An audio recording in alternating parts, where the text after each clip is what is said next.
Podar international ಶಾಲೆಯಲ್ಲಿ ಕನ್ನಡ ರಾಜ್ಯೋತ್ಸವವನ್ನು November 1ರಂದು ಸಡಗರ ಸಂಭ್ರಮದಿಂದ ಆಚರಿಸಲಾಯಿತು. ಕೋಟಕ್ಕಾರ್ ಚೌಕಿಯಿಂದ ಶಾಲೆಯವರೆಗೆ ಕನ್ನಡ ಯಾತ್ರೆ ಜಾಥೆ ನಡೆಯಿತು. ಕಾರ್ಯಕ್ರಮವನ್ನು ಮುಖ್ಯ ಅತಿಥಿಗಳಾದ ಮಂಗಳೂರು ನಗರ ಪಾಲಿಕೆ ಸದಸ್ಯರಾಗಿರುವ ಶ್ರೀ ಕಿರಣ್ ಕುಮಾರ್ ಕೋಡಿಕಲ್ ಕನ್ನಡ ಯಾತ್ರೆಗೆ ಚಾಲನೆ ನೀಡಿದರು.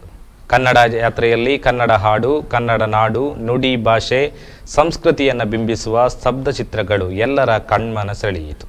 ಅನಂತರ ಶಾಲೆಯಲ್ಲಿ ಕನ್ನಡ ರಾಜ್ಯೋತ್ಸವ ಕಾರ್ಯಕ್ರಮವನ್ನು ಏರ್ಪಡಿಸಲಾಯಿತು.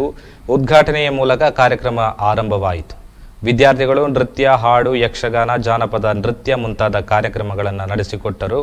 ಧನ್ಯವಾದ ಸಮರ್ಪಣೆಯೊಂದಿಗೆ ಕಾರ್ಯಕ್ರಮ ಮುಕ್ತಾಯಗೊಂಡಿತು.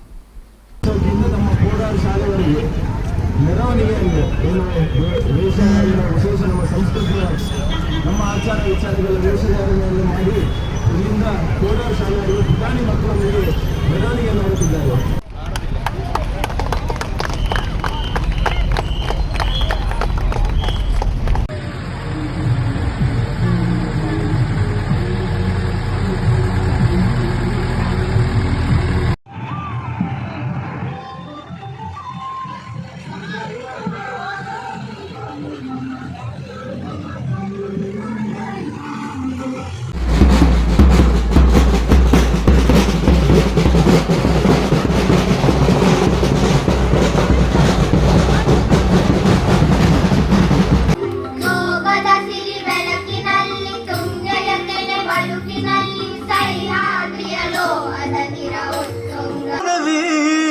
ಕನ್ನಡ